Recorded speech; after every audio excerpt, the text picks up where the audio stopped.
جھوم جھوم کر نبی مکرم صلی اللہ تعالیٰ علیہ وسلم پر درود پاک میں نظر اشارت کیجیے اور ایک دفعہ اس بات کو انٹرنلائز کرتے ہوئے، یعنی ایک تو ہے کہ اٹھتے بیٹھتے جاگتے سوتے درود پڑھ رہے ہوتے، باعث سے برکت ہے، ثواب بھی ملتا ہے، لیکن کچھ گنتی درود پاک کی لوگ بڑے ہی ڈیووٹڈ ہو کے خالصتاً وضو کر کے بیٹھ کر ایک نشست میں امت خضرا کا تصور باندھ کر پڑھے۔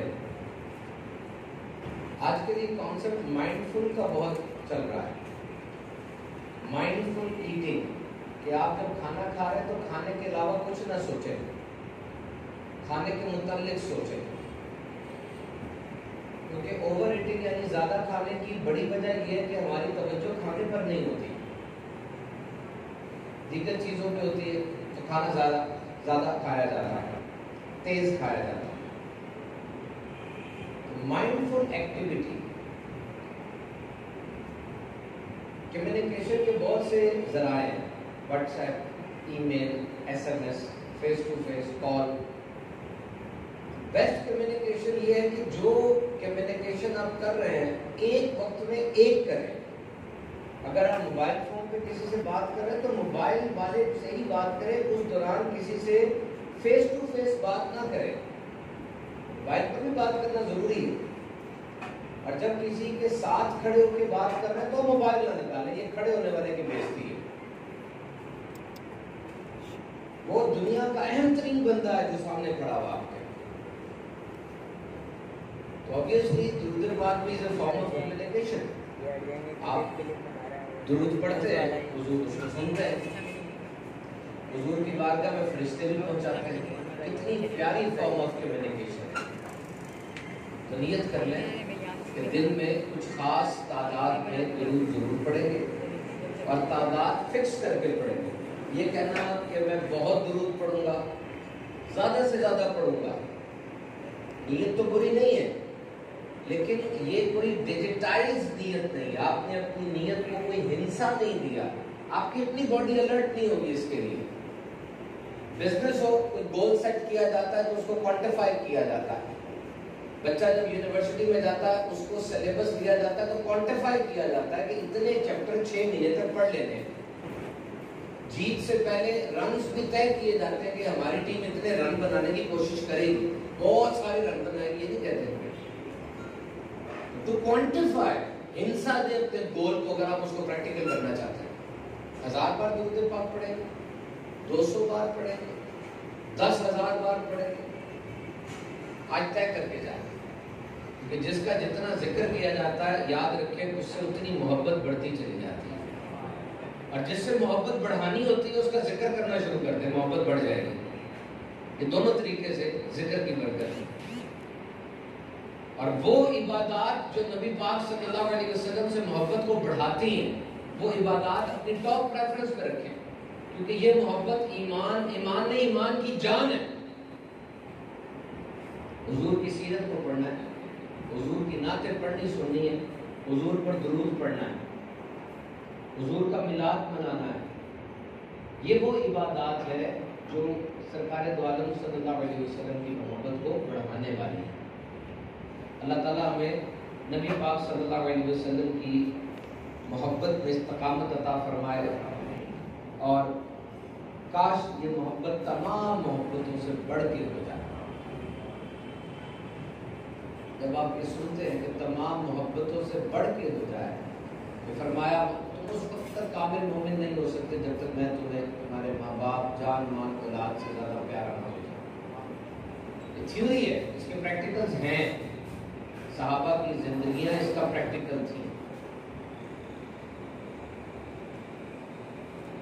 آئے جھوم جھوم کر اپنے اجتماع میں خیر و برکت کے لیے درود پاک پڑھ لیتے ہیں۔ صلو علی الحبیب الصلاۃ والسلام علیک یا حبیب اللہ، الصلاۃ والسلام علیک یا نبی اللہ وعلی آلہ وصحبہ۔ میرے محترم سامعین کرام، ایک مسلمان اپنی زندگی میں جو آواز بار بار سنتا ہے وہ اذان کی آواز ہے. اسے کہا جاتا ہے الدعوت التامہ، مکمل دعوت. آپ اذان کے الفاظ پہ غور کیجئے. اللہ اکبر اللہ اکبر، یہ اللہ کی توحید کا اقرار ہر نبی کی تعلیمات میں کور تھا. لا الہ الا اللہ یہ کور ٹیچنگ تھی ہر نبی کی تعلیمات میں. اور اللہ اکبر اللہ کی ذات و صفات کو ایکسپلین کرنے کے لیے یہ بہترین کلمہ ہے. دنیا کے تمام سمندر سیاہی بن جائے، دنیا کے تمام درخت قلم بن جائیں، اللہ کی صفات تحریر کی جائے، احاطہ نہیں ہو سکتا. وہ بڑا ہے، بے نیاز ہے. So we start with اللہ اکبر اللہ اکبر، اشہد ان لا الہ الا اللہ، میں گواہی دیتا ہوں کہ اللہ کے سوا کوئی معبود نہیں. تو زمانہ جاہلیت میں وہ لوگ شرک کرتے تھے، ہر چیز میں شرک کرتے تھے.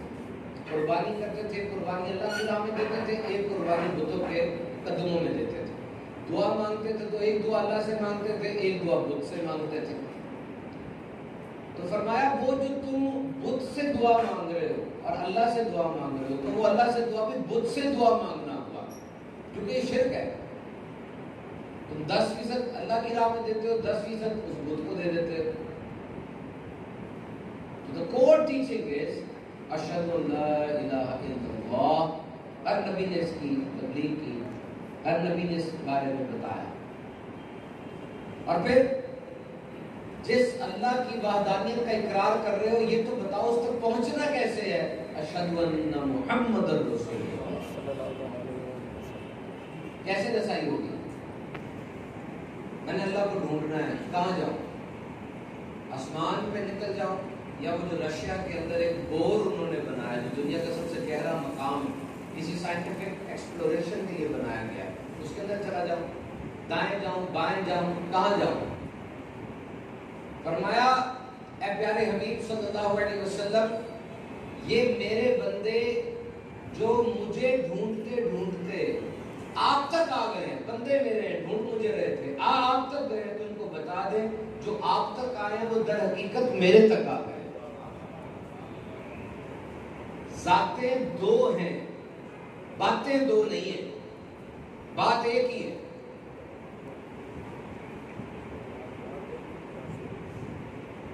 ایک بندہ تھا سوار، وہ کھڑا تھا، گھوڑا اس کے پاس تھا. میرے آقا بازار سے گزرے، حضور کو گھوڑا پسند آ گیا، حضور نے اسے سودا کیا، سودا ہو گیا.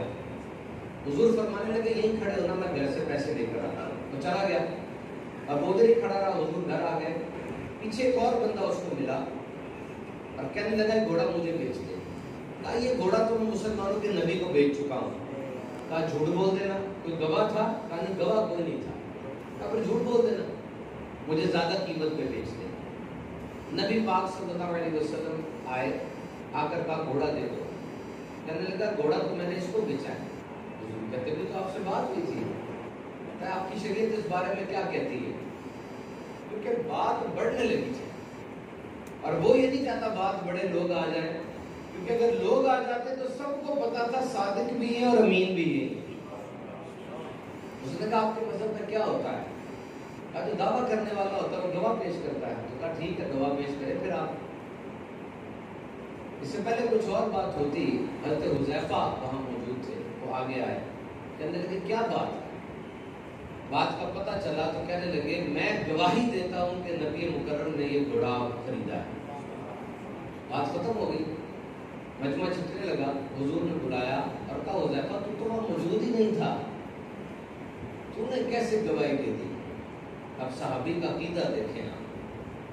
صحابی کہتے یا رسول اللہ صلی اللہ علیہ وسلم میں نے خدا کو دیکھا تھا، میں نے آپ کے کہنے پہ ایک رب پہ گواہی دے دیا، تو یہ گھوڑا کیا بیچتا ہے؟ تو گھوڑا کیا ہے؟ آپ نے فرمایا تو میں نے ایک رب پہ گواہی دے دی، آپ کے معجزات پر حق پر یقین کیا. میرے آقا نے کہا جانے والوں پلٹ اور سن لو، میری عدالت میں 2 گواہ چاہیے اگر گواہی معتبر کرنی ہے، لیکن حذیفہ کی ایک گواہی 2 کے برابر ہے. تو آپ سمجھ گئے کہ اللہ تک پہنچنے کا رستہ کیا ہے. یہ نبی جس پر آپ کی نوازشات ہیں اللہ کا کرم اسی پر، اور جس پر آپ غضبناک ہیں وہ اللہ اس سے راضی ہو جائے یہ نہیں ہو سکتا. اشہد ان محمد رسول اللہ، گواہی دے دو کہ نبی پاک صلی اللہ علیہ وسلم اللہ کے آخری نبی. ہمارے میں بڑی کوتاہی ہوئی ہماری نسل میں. ہم لوگ وہ آخری لوگ ہیں جنہوں نے مٹی سے کھیلا ہے اور ہم نے لینڈ لائن فون استعمال کیا ہے. ٹرن گھنٹی بجتی تھی، یاد ہے؟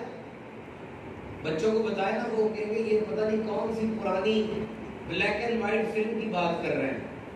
لیکن ہمیں اتنا پتہ ہے جب فون تار سے بندھا ہوا تھا نا ہم آزاد تھے. اب فون آزاد ہو گیا ہم بندھے ہوئے. کوئی چیز فری نہیں ہوتی ہے دنیا میں. Remember, nothing is free. So you think that Facebook is free, social media is free? No, nothing is free. If you are downloading it for free, then your freedom is the price. آپ نے وہ مفت سمجھ کے down load کی لیکن آپ کی آزادی سب ہو چکی ہے. آپ سوشل میڈیا دیکھنا نہیں، آپ کچھ نہیں کر سکتے، آپ قیدی ہیں اس کے. نبی پاک صلی اللہ تعالی علیہ وسلم کی شان اقدس کیا ہے؟ فرمایا اشہد ان محمد رسول اللہ صلی اللہ تعالی علیہ وسلم. ہم سے بتائی ہوئی میں کہہ رہا تھا کہ ہم نے اپنے بچوں کو پیارے آقا علیہ السلام کی محبت نہیں سکھائی. جب حکم تھا تم اپنے بچوں کو کاروبار کے داؤ پہ سکھاتے ہو، سکھاؤ. نوکری، engineering, medical, law, finance, IT سکھاؤ. لیکن یاد رکھو یہ 3 باتیں سکھا دینا. یہ نصاب تمہیں کوئی حیدرآباد بورڈ کریکولم یا لاہور کا کریکولم نہیں دے رہا، یہ بورڈ تمہیں خود معلم انسانیت دے رہے ہیں. 3 باتیں ہیں اس سلیبس میں. نمبر 1، اپنے بچوں کو اپنے نبی کی محبت سکھا دینا. اپنے بچوں کو نبی کی محبت سکھانا، انہیں قرآن سکھانا، انہیں میرے اہل بیت کی محبت سکھا دینا. اور پھر جب عقائد کی بات ہوئی تو پھر اشہد لا الہ الا اللہ ہو گیا، اشہد ان محمد رسول اللہ ہو گیا. اب اعمال میں سب سے اہم نماز کی بات ہوئی. حی علی الصلاۃ، آؤ نماز کی طرف. قیامت کا دن ہوگا، مسجدیں اونٹ کی مانند ہوں گی، اذان دینے والے اونٹ کی مہار تھامے ہوں گے، امام اونٹ پر سوار ہوں گے، مقتدی پیچھے ہوں گے، اور یہ سارا قافلہ جنت میں داخل ہو جائے گا. آپ یقین کریں اذان دینے والوں کی اتنی فضیلت ہے، کتابیں پڑھیں. اذان دینے والے کو قبر میں کیڑے نہیں کھائیں گے، اذان دینے والے کی لاش خراب نہیں ہوگی. سوچے کتنی بڑی بشارت ہے. مکہ شریف میں اذان نہیں تھی. یکم ہجری میں بعد جماعت مدینہ شریف میں جب نماز کا ارادہ کیا گیا تو کس طرح لوگوں کو بلائیں؟ That was the question. Blow a trumpet, کوئی باجا بجائے، کوئی ناقوس، کوئی آگ جلائے، کوئی دھواں چھوڑے. لیکن یہ ساری باتیں غیر مسلموں سے مشابہت کی تھیں اور نبی پاک صلی اللہ تعالی علیہ وسلم اس میں فکر مند رہتے. آخر عبداللہ بن زید نے خواب دیکھا کہ ایک شخص نے ان کو بلایا خواب میں اور نماز کی اذان کی کلمات کی بات کی. انہوں نے نبی کریم صلی اللہ علیہ وسلم کو کہا اس طرح میں نے خواب دیکھا ہے اور اس خواب میں یہ اذان کی کلمات مجھے بتائے گئے. اور امام غزالی لکھتے ہیں کہ 10 جلیل القدر صحابہ نے کھڑے ہو کر کہا کہ ہم نے بھی یہی خواب دیکھا ہے. اور اذان انہی الفاظ کے ساتھ دی جاتی ہے جو عبداللہ بن زید نے ارشاد فرمائے تھے. اور پھر فرمایا حی علی الفلاح، آؤ فلاح کی طرف، come towards the betterment. Now my dear fellows, we all are looking for betterment.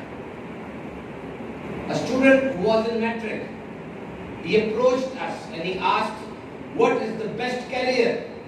کون سا کیریئر بہترین ہے؟ بہترین کہاں ہے؟ آئی ٹی میں چلا جاؤں، ڈاکٹر بن جاؤں، انجینئر، سی اے کر لوں، فلاح کی تلاش میں ہے وہ. ہم اس کو گائیڈ کر دیتے ہیں. پھر وہ ڈگری کے بعد ہمارے پاس آتا ہے پاکستان میں جاب کر لوں کہ گلف چلا جاؤں، پیسہ کہاں ہے؟ بہتری کی تلاش میں ہم. تو اے بہتری کی تلاش پہ در در گھومنے والے، یہ تو سن مؤذن کیا کہہ رہا ہے، حی علی الفلاح، آ فلاح کی طرف. یہ بہتری ہے. What is the meaning of success? What is the criteria of success? کامیابی کا کرائٹیریا کیا ہے آپ کے نزدیک؟ بڑی دکان، بچوں کی شادی، زیادہ تنخواہ، شہرت، قابلیت، ڈگریز. فرمایا وہ جو جہنم سے بچا کر جنت میں داخل کر دیا گیا وہ کامیاب ہوا. This is the pure and original definition of success. حی علی الفلاح. میرے آقا صلی اللہ علیہ وسلم جب کسی مصیبت آزمائش میں ہوتے آپ پہلے نماز پڑھتے. ایک صحابی سے پوچھا کیا ہے؟ کہا پیٹ میں درد ہو رہا ہے. کہا اٹھ نماز پڑھ، نماز میں ساری شفا ہے. یہ فلاح ہے، یہ کامیابی اور کامرانی ہے. دیکھو تو صحیح، آبار کھڑے ہوتے ہو، زمانے کی جھڑکیں سنی آپ نے، باس کی باتیں سنی، کولیگز نے آپ کی لیگ پولنگ کی، یہ بار گھٹا مٹی، ٹینشن، گھر سے بھی جملے سنے.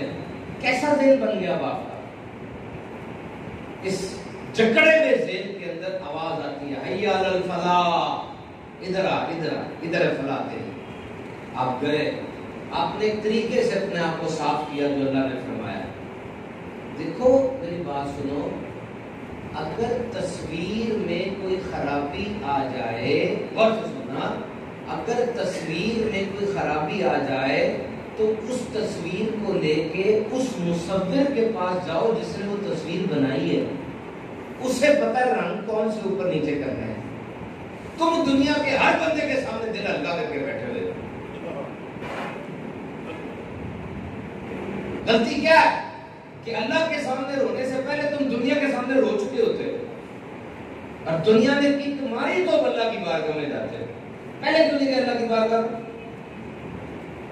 ہر ایک کو مصیبت بتانا یہ تماشا لگانا ہے یا حل تلاش کرنا ہے؟ جسے حل ملنا اس کو بتاؤ. جسے very simple one plus one is two. جب برایا حی علی الفلاح بندہ جاتا ہے، جا کے خاص انداز سے، یقین کریں تحقیقات ہے اس کے اوپر، میرا کلپ بھی آ رہا ہے، وضو کہ جو بندہ صحیح انداز سے وضو کرتا ہے، وضو میں ان جگہوں پہ پانی لگتا ہے جن جگہوں پہ عام طور پہ بندہ پانی نہیں لگا رہا ہوتا. پنچنگ پوائنٹس ہوتے ہیں انسان کے جسم میں جہاں پر پانی کی تری لگے تو اس کو نجات ملتی ہے، ڈرین ہوتا ہے.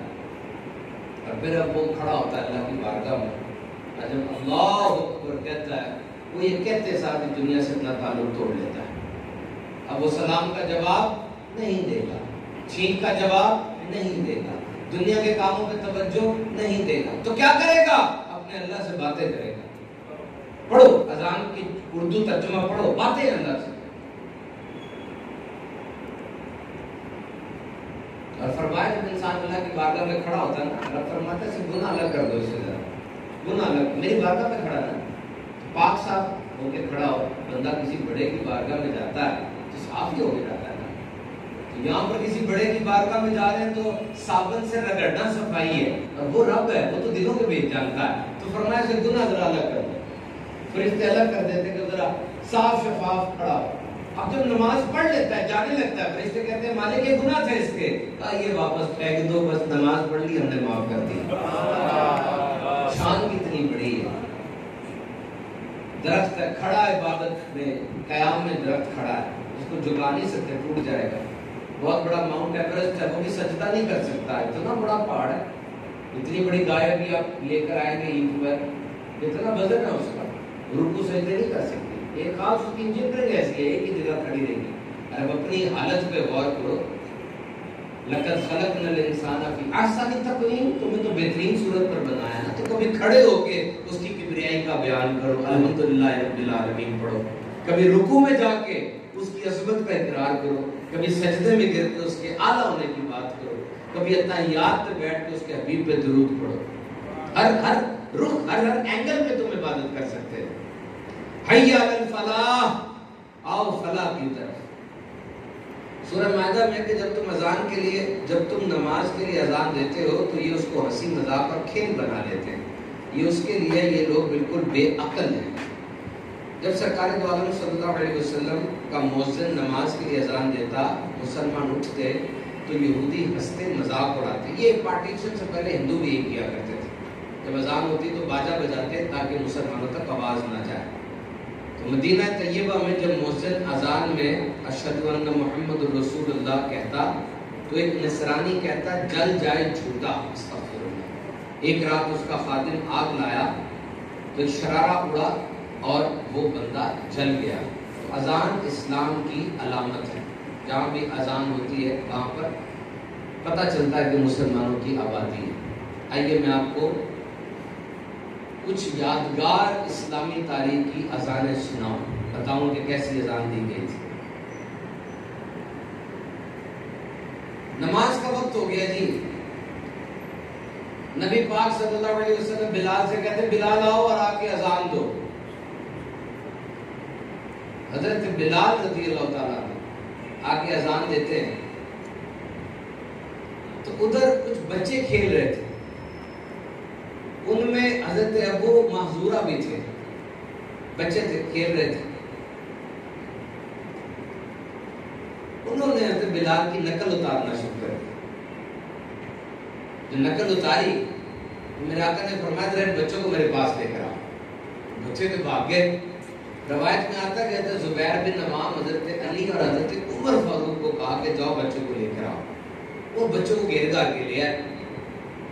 اب میرے آقا نے فرمایا ہاں بھی ذرا لائن پہ ہو جاؤ اور بتاؤ کون نقل اتار رہا تھا۔ اب ایک لطف کا سما بن گیا، بچوں نے آپس میں طے کیا تھا ہم بتائیں گے نہیں کون نقل اتار رہا تھا۔ میرے آقا معلم انسانیت ہے، حضور نے فرمایا چلو لائن میں کھڑے ہو جاؤ سارے، ٹھیک ہے، اور ایک ایک کر کے یہ جو بلال کہہ رہا تھا یہ سناؤ۔ تو اذان تو سنی ہے نا، نقل کون اتارا بتاتے نہیں، چلو شروع ہو جاؤ یہاں سے۔ اب دیکھیے عربوں کے حافظے بڑے مضبوط تھے، یہ لکھنے کو اچھا نہیں سمجھتے تھے۔ فی البدیع اشعار کہنا ادب کہ جس دروازے سے چاہتے داخل ہو جائے کرتے تھے، اشعار میں تو کیا ہی بات تھی، لکھتے نہیں تھے، حافظے بڑے مضبوط تھے، وہ بھی عربی بچے تھے۔ پہلے بچے نے اذان دی، حضور نے کہا ٹھیک ہے، دوسرا اذان دے، دوسرے نے اذان دی۔ حضرت محذورہ نے اصل میں نقل اتاری تھی، ان کی باری چھٹی ساتھ میں، وہ کہتے ہیں پہلا گیا، دوسرا گیا، تیسرا گیا، تو آخر میرا بھی نمبر آ گیا، میرے پہ بھی نظر ہو گئی۔ نظر ہی پڑھنی ہوتی ہے نا، یہ نظر ہی تھی نا، نظر کی طالب ہے۔ ہر بندہ نمازی حاجی ہر عبادت کر سکتا ہے، کہا سرکار سب کچھ دے گئے بس صحبت ساتھ لے گئے، اور وہی تو سب کچھ تھا۔ یا رسول اللہ انظر حالنا، اس میں بھی نظر کا سوال ہے کہ یا رسول اللہ ایک نظر ادھر کر دے، بس ایک نظر ادھر کر دے، تیری ایک نظر کی بات ہے میری زندگی کا سوال۔ حضرت معذورہ کہتے ہیں میرے پہ نظر ہو گئی، آواز سنی نہیں تھی ان کی، حضور نے کہا ہاں تیری باری ہے، پڑھ کے سنا، نمبر لگ گیا، کانوں میں انگلیاں دی اور اذان دینی شروع کر دی۔ حضور نے اذان سننے کا بڑا مزہ آیا، ایک بار اور اذان دے، 3 بار اذان سنی، اور باقی اگلے جتنے کھڑے تھے کہا تم بھی بھاگ جاؤ، تم بھی بھاگ جاؤ، اور آگے بڑھ کے حضرت معذورہ کے سر پہ ہاتھ رکھ کر کہا اللہ میں تیری بارگاہ میں عرض کرتا ہوں اسے برکت دے، اسلام کے راستے پر ہدایت بھی دے دے۔ کہتے 12-13 سال کی لاؤبالی عمر تھی، کیا پتا ہوتا ہے، میں نے کسی سے نہیں کچھ پوچھا، دل میرا ایسے کھل گیا، میں نے کھڑے ہو کے اعلان کیا اشہد ان لا الہ الا اللہ وحدہ لا شریک لہ واشہد ان محمد عبدہ ورسولہ۔ یا رسول اللہ سب کچھ تو دے دیا ہے، اب ڈیوٹی بھی تو کوئی لگائے نا، بتائیں بھی تو صحیح کیا کرنا ہے میں نے۔ میرے آقا نے فرمایا انت مؤذن، انت مؤذن، جا ابو محذورہ تجھے مکہ دیا، تو مکے میں جا کے اذانے دے گا، میرا بلال میرے ساتھ مدینے میں اذانے دے گا۔ سبحان اللہ، شان دیکھو کتنی بڑی ہے، کیونکہ بلال امام المؤذنین ہے، دنیا کا جو بھی مؤذن نبھائے گا بلال کا غلام ہوگا۔ اور ایک اذان اور میں آپ سے شیئر کرنا چاہتا ہوں، خدا کی قسم ایسی اذان ہوئے زمین پر اب نہیں دی جا سکتی، اور یہ اذان دینے والا علی اکبر ہے، یہ شفیع پیغمبر علی اکبر ہے۔ کہ کربلا کی فجر کی اذان ہے. کربلا میں فجر کا وقت ہو گیا ہے. اور وہ علی اکبر جن کو شبیہ پیغمبر کہا جاتا ہے کہ دور دور تک صحابہ کے دل میں جب حضور کو دیکھنے کا شوق ہوتا, دور دور سے علی اکبر شہزادے کو دیکھتے آیا کرتے تھے. اذان علی اکبر کی ہے اور امامت امام حسین کی ہے. بتاؤ اس شان کی اذان ہوئی ہے. کربلا کا ذرہ ذرہ گواہی دے رہا ہے اس اذان کی. یہاں تم ایک فنکشن آ جائے, کپڑے ناپاک ہے, ادھر جانا ادھر جانا, نمازیں قضا کر رہے ہو, اور وہاں پانی 3 دن سے بند ہے اور خیموں میں تسبیح کی آوازیں آ رہی ہیں. امام حسین رضی اللہ تعالیٰ عنہ کا جب سر تن سے جدا کیا گیا, آپ کا سر سجدے میں تھا, اور گھاؤ زخم تیروں کے اور نیزوں کے کتنے تھے اس پہ علماء نے تعداد تک لکھی. کئی نیزے جسم میں کھپ کے ٹوٹ گئے تھے.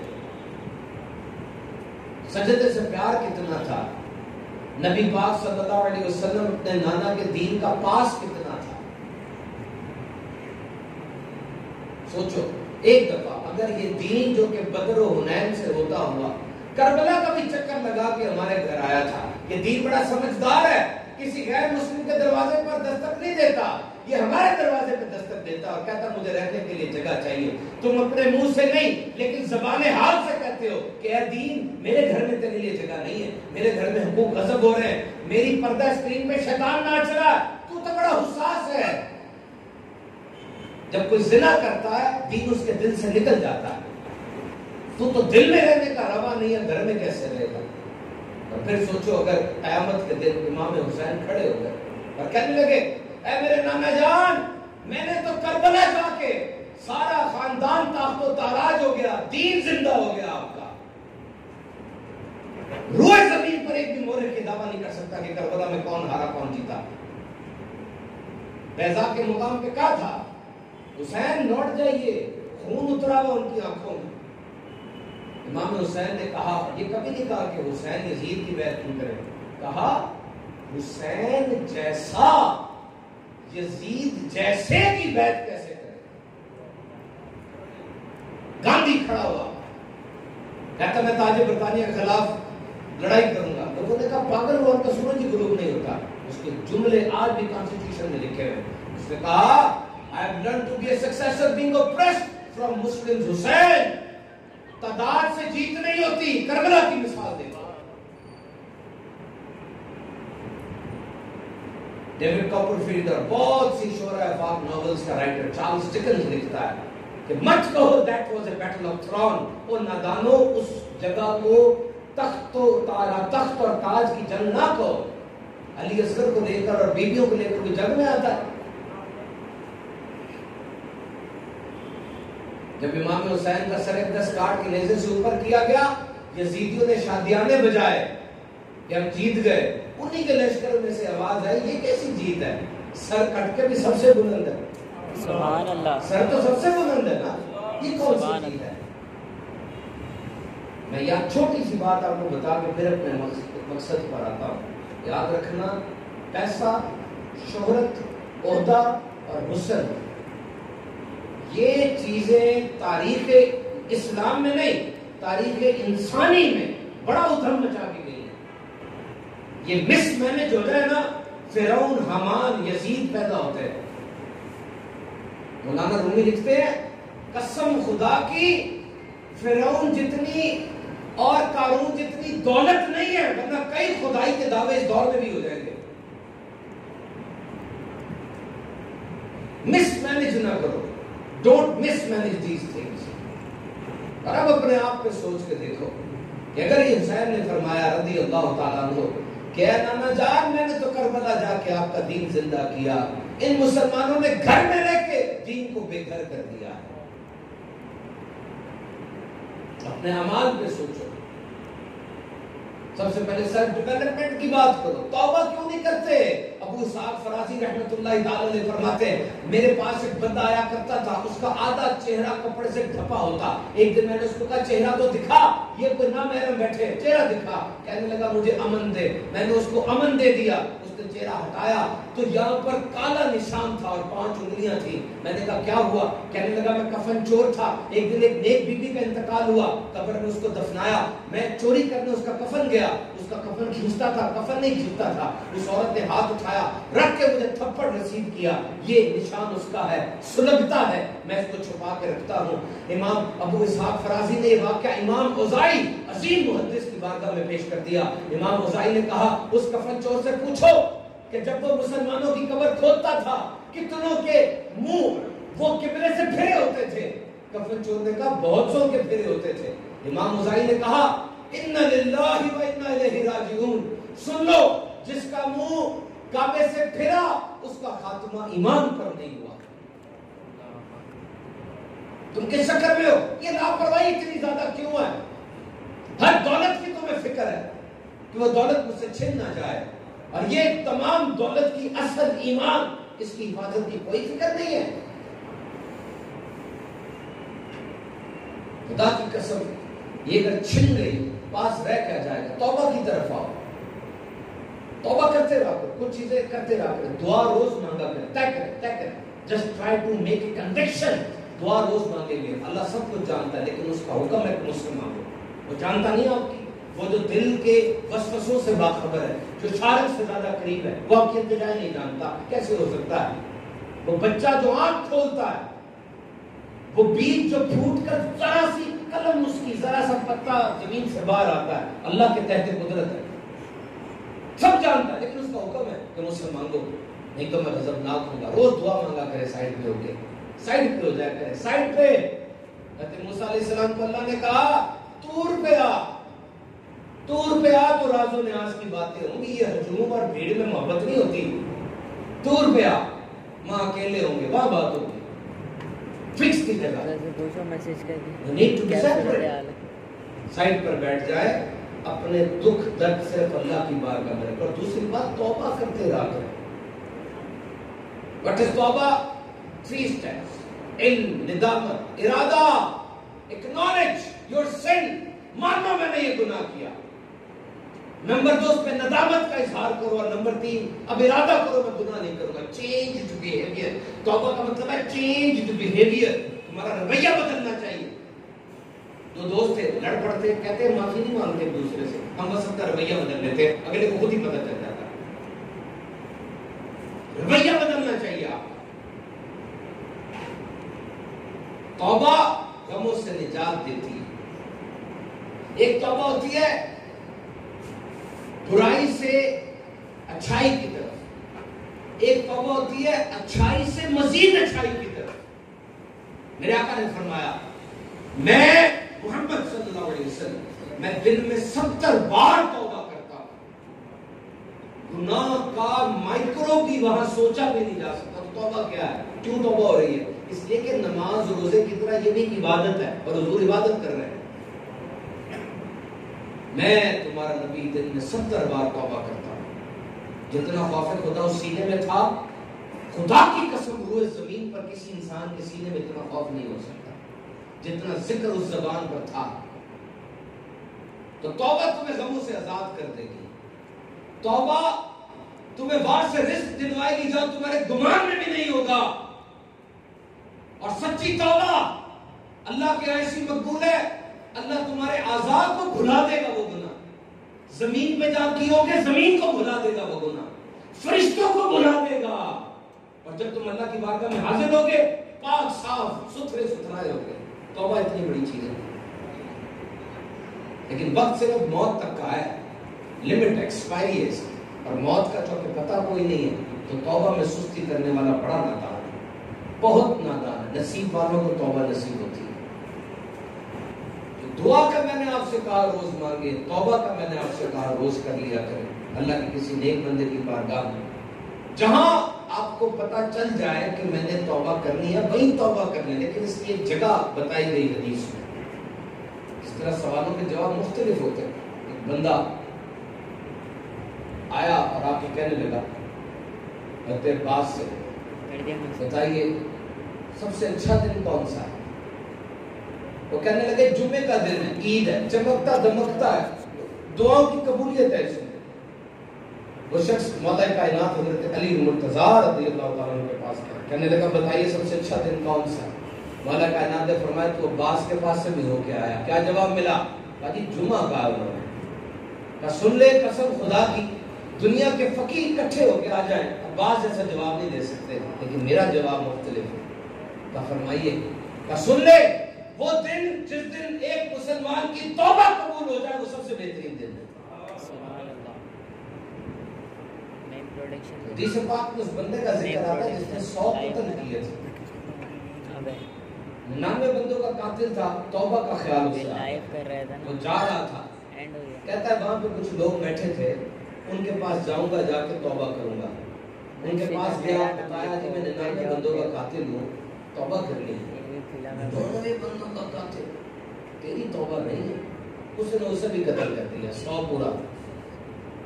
مجھے یہ سنا رہے علماء کہتے ہیں کہ وہ جس بندے کے پاس گیا تھا نا، اس کے پاس علم نہیں تھا، اس کے پاس علم نہیں تھا، اور ایک عالم ہزاروں عابدوں پر بھاری ہے، عبادت گزار 1000 ہو جائے، عالم ایک کو، وہ عالم اس پہ بھاری ہے۔ پھر دوبارہ اس نے سنا کہ اس جگہ پہ بھی اللہ کے ولی ہے، وہ وہاں گیا کہ وہاں میں توبہ کرتا ہوں۔ 100 بندوں کا قاتل ہے، چھوٹے گناہ نہیں ہے، 100 بندوں کا قاتل جا رہا ہے، رستے میں اس کو موت آ گئی۔ جنت کا بھی ایک وفد آ جاتا ہے، دوزخ کا وفد بھی آ رہا ہے، دونوں طرف سے ڈیپوٹیشن آ گئے۔ جنت کے فرشتے کہتے ہیں جی جنتی ہے، کیوں؟ اللہ کے نیک بندوں کے پاس جا رہا ہے۔ دوزخ والے کہتے ہیں کیا کب ہے، بھی دوزخی ہے، توبہ کی تھوڑی ہے، دوزخ جائے گا۔ اب اس مسئلے کو حل کرنے کے لیے رب تعالیٰ نے فرمایا ناپو زمین کو، جس طرف کی زمین کا فاصلہ کم ہے وہاں لے جاؤ، اگر میرے بندوں کی طرف جو جا رہا ہے وہ والا فاصلہ کم ہے تو یہ جنت میں جائے گا۔ اور ساتھ زمین کو حکم دیا تو سکڑ جا، میرے نیک بندے کی کہیں تحقیر نہ ہو جائے۔ وہ 100 بندوں کا قاتل بخاری کی حدیث ہے، توبہ کرنے کہاں جا رہا تھا؟ نیک بندوں کی بارگاہ۔ ثابت کیا ہوا کہ توبہ کرنی تو کسی نیک بندے کو دیکھو، اس کے پاس جاؤ۔ نیک بندہ کون ہے؟ جو ہوا میں اڑتا ہے، جو کہ جناب پھونک مارتا ہے، سارا ایک نئی ونڈ پیدا کر دیتا ہے۔ We are not against miracles. Who says we are against miracles? No. ہم کیسے معجزات کے کرامات کے خلاف ہو سکتے ہیں؟ ہم نہیں۔ وہ کرامات جو قرآن پاک میں آئیں ان کا منحرف تو کافر ہو جائے گا۔ آصف بن برقیہ نے کیا کیا تھا؟ وہ کام کیا جو آج کی سائنس میں نہیں ابھی تک کر سکتی۔ نیچے نیچے وہ تخت اتنا بڑا بھاری چشم زدن میں لے آئے۔ حضرت مریم آپ کے محراب میں بے موسم کے پھل آتے تھے، یہ کرامات ہے، یہ دونوں نبی نہیں ہے ولی ہے۔ لیکن یاد رکھنا کرامت کو بیس بنا کر کسی کو ولی کہنا یہ کوئی بیس نہیں ہے۔ ایک ولی نے تڑپ کر کہا تھا کہ اصل ولی اپنی کرامت کو یوں چھپاتا ہے جیسے عورت اپنے حیض کے لٹے کو چھپاتی ہے، لیکن کبھی کبھار مجبوری ہوتی ہے، اگلے کو رٹ جگہ بتانی ہوتی ہے کہ میں کیا ہوں، اگلا بندہ اتنا اکڑ والا ہوتا ہے۔ نبی پاک صلی اللہ علیہ وسلم کی بارگاہ میں جب ابو جہل آیا تھا، ابو جہل چودھری تھا، اس کے پائے کا چودھری پورے مکے میں نہیں تھا، سب اس کی مانتے تھے، ڈرتے تھے۔ اب بتاؤ اس سے کیا ٹکر ہوگی؟ وہ آ کر کہہ رہا ہے بتائے میرے ہاتھ میں کیا ہے، اکیلا کھڑا ہے۔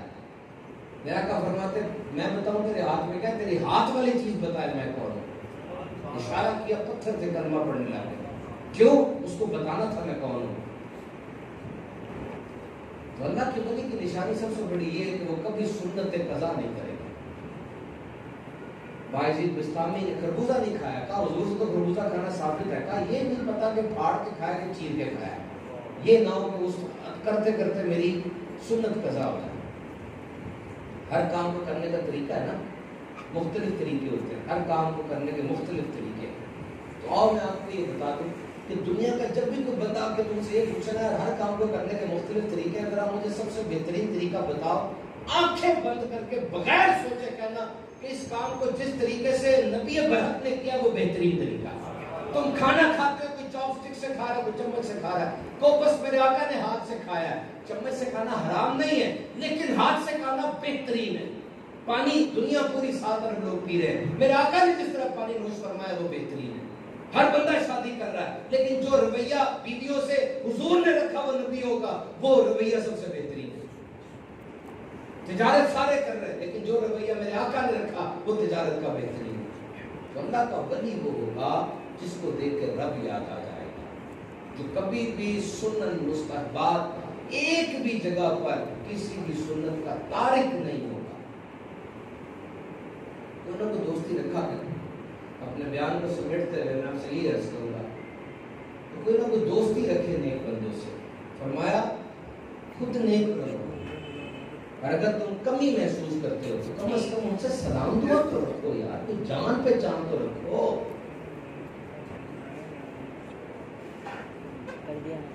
ایک آیت ہے، اس کا مفہوم اس طرح سے ہے کہ جنتی جنت میں ہوں گے، دوستی دوزخ میں ہوں گے۔ اچانک دوستیوں میں سے ایک دوستی وہاں سے غائب ہو کے جنت میں آ جائے گا۔ دوستی پوچھے گی یہ کیا ہوا، یہ تو دوزخ میں ہمارے ساتھ تھا، ایک دم جنت میں کیسے چلا گیا؟ تو فرمایا جائے گا کہ یہ دنیا میں اس کا ایک بڑا اچھا اور نیک دوست تھا، وہ جنت میں چلا گیا، یہ شامت وہاں سے دوزخ میں آ گیا۔ اب وہ اس کا جنتی دوست جنت میں کیا کہہ رہا ہے کہ مالک جنت میں تیرا سب کچھ ہے، رحمان کا وعدہ پورا ہو گیا، اوکے، لیکن اے مالک کو میرا دوست یہاں نہیں ہے، اگر تو کرم فرما میرے دوست کو مجھ سے ملا دے۔ اس کی خواہش پہ اللہ دوستی کو جنتی کر رہا ہے۔ ابن جوزی، ان کے ہاتھ میں لاکھوں گمراہ مسلمان ہوئے اور کئیوں نے کلمہ پڑھا، 2000 کتابوں کے مصنف ہیں ابن جوزی، اور وہ اپنے طلبہ کو یہ آیت سنا کے کہا کرتے تھے کہ دیکھو تم تو دین پڑھ رہے ہو، تم تو جنت میں چلے ہی جاؤ گے، اور اگر جا کے وہاں ابن جوزی کو نہ پاؤ نا تو کہنا مالک کو تجھ سے بڑا ڈرا کرتا تھا۔ نیک بندوں پہ اعتبار کرو، یہ قبر میں بھی کام آتے ہیں اور یہ آخرت میں بھی کام آئیں گے۔ دوستوں کا گروہ کھڑا ہوگا، دوستی قرار پا گئے، کتنی بڑی سزا ہے یہ، دوستی قرار پا گئے، جانے والے اللہ ان کے سامنے سے نیک بندے کو گزارے گا، ان میں سے کہا کہ پڑے گا حضرت آپ مجھے جانتے ہیں، میں نے آپ کو دنیا میں پانی دیا تھا، میں نے پانی پلایا تھا، میں نے وضو کے لیے پانی دیا تھا آپ کو، بڑا پھنس گیا ہوں میں آج، کچھ کریں۔ وہ دیکھیں گے، انہیں یاد آ جائے گا، وہ ہاتھ پھیلائیں گے، مالک یہ مجھے یہ کہہ رہا ہے۔ اللہ فرمائے گا آپ کو تو ان کے سامنے سے گزارا ہی اس لیے تھا کہ ان کو پتہ چل جائے آپ کی شان کیا ہے، تبھی تو کہا کہ بالوں میں ریت چمک رہی ہے، دنیا انہیں دھتکار رہی ہے، اور رتبہ یہ کہ پہاڑ اٹھانے کی دعا کر دینا، پہاڑ بھی اٹھا دے گا۔ اسی لیے تو مولانا رومی نے کہا تھا کہ تو پاگل ہے، جاتا ہوا ہر جھاڑی میں ٹھڈے مارتا جا رہا ہے، ٹانگے مارتا جا رہا ہے، تجھے پتا نہیں کسی جھاڑی کے پیچھے شیر چھپا ہو، پھر ہر بندے کو ایک جیسا ٹریٹ کر رہے ہو، یہ اللہ کی دھرتی ہے، اس پہ ولی نہیں ہوں گے اللہ تباہ کر دے گا ان لوگوں کو۔ کشف المرجوب میں داتا صاحب لکھتے ہیں کہ اللہ کی زمین اللہ کے ولیوں سے خالی نہیں ہو سکتی، اللہ تباہ کر دے گا سب کو، ان کے صدقے اللہ کھانا دیتا ہے، ان کے صدقے بار سے بچاتا ہے۔ بڑی بات ہے جناب، بڑی بات ہے اللہ کا ولی۔ تو آئیے یہ نیت کرتے ہیں اپنے فرینڈ سرکل میں کچھ نہ کچھ ایسے لوگ رکھیں گے جن کے ساتھ ہم رہیں تو ہمیں اللہ یاد آئے۔ آج بھی کچھ لوگ ایسے ہوتے ہیں، وہ آ رہے ہونا کہ چپ کر جائے، ان کو آنے دے، ان کے سامنے کچھ نہ بولے، چپ کر جائے، یہ نیک آدمی ہے، وہ حرکتیں صحیح کر لے، ہوتا ہے ایسا، پھر وہ گزر جاتا ہے، پھر وہی کام شروع ہو جاتے ہیں، لیکن چلیں اس تک تو یہ بات رہتی ہے۔ کیا کس چکر میں آپ اللہ کے ولی کے ساتھ دوستی نہیں کریں گے تو مجھے بتائیں مرنے کے بعد کون کام آئے گا؟ جب مر جاتا ہے بندہ، قبر میں دفنا رہے ہوتے ہیں، پروسیس ہے پورا، ایسے تھوڑی ہو جاتا ہے، قبر کھودتے ہیں، اس میں سینوں کے اوپر کلمہ لکھتے ہیں نا، الفاظ لکھتے ہیں، وہ وہاں کھڑے ہوئے مولوی صاحب بتا رہے ہوتے ہیں، پھر قبر کے اندر رکھتے ہیں، مٹی پھینکتے ہوئے کیا پڑھنا ہے، اذان دینی ہے، بعد میں 70 قدم چل کے دعا مانگنی ہے۔ یہ کون کر رہا ہے؟ وہ نیک دوست کر رہا ہے آپ کا، وہ یاد کر کر کے آپ کو آپ کے لیے دعائیں کر رہا ہے۔ آپ کیا سمجھتے ہیں کہ یہ بہن بھائی کام آئیں گے جو عیدوں پہ عید ملتے ہیں؟ یہ رشتہ دار کام آئیں گے مرنے کے بعد جو لڑائیاں ہی ختم کر رہے ہیں؟ یہ اولاد کام آئے گی جس کو آپ نماز پڑھنے کا، قرآن پڑھنے کا کہتے ہیں، مانتی نہیں ہے؟ یہ دوست کام آئیں گے جو آپ کو داڑھی رکھتا دیکھ کر، امامہ پہنتے دیکھ کر مذاق اڑاتے ہیں؟ یہ کام آئیں گے مرنے کے بعد آپ کے؟ زندوں کو کوئی نہیں پوچھتا، مرے ہو کو کون پوچھے گا؟ نیک دوست کی دوستی دنیا میں بھی کامیابی اور آخرت میں بھی کامیابی۔ آئیے دعوت اسلامی کو مشکبات دینی ماحول سے وابستہ ہو جائیے۔